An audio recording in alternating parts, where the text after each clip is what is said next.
जाँदै बाटो गर्दा हेर्न हामी चाहिँ अब बिस्तारै जाँदा सुलीगार पुगिसक्यौँ। सुलीगार यही हो मेरो साथी चोचा योसँग गएको आज बेरीमा पासा हाल्न। हेर्न सक्नुहुन्छ गाइज यस्तो सुलीगार त्यहाँ चाहिँ रास्ता निको हुन्छ हो त्यहाँ त हाल्न दिन्न गाइज। त्यही पनि हामी लुकेर हाल्न गइसकेको अवस्था छ गाइज। के छ भोलि माछा पर्ला कि नपर्ला हेर्न सक्नुहुन्छ गाइज होइन।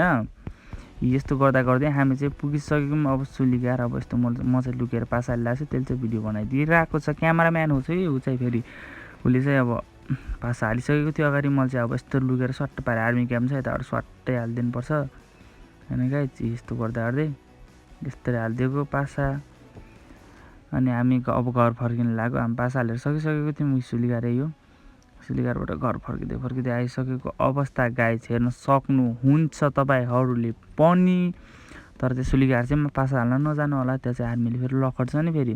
अनि हामी घर फर्किँदा यस्तो हल्का मस्ती गऱ्यौँ रमाइलो समाइलो गर्दा गर्दै। बिग्रेको ट्र्याक्टर रहेछ त्यो रमाइलो समाइलो गऱ्यौँ एकैछिन। अनि यस्तरी रमाइलो समाइलो गर्दा गर्दै हामी चाहिँ त्यहाँ पुगिसक्यो। यस्तो रमाइलो गऱ्यौँ बिग्रेको ट्र्याक्टर रहेछ एकछिन रमाइलो गर्दा गर्दै अब हामी चाहिँ घर फर्किसकेको अवस्था छ गाइज। एकछिन त्यही पनि कसको बिग्रेको ट्र्याक्टर रहेछ टायर सायर पङ्चर भएको अगाडिको टायरै नभएको। यो चाहिँ उहाँ लामलोटै हो।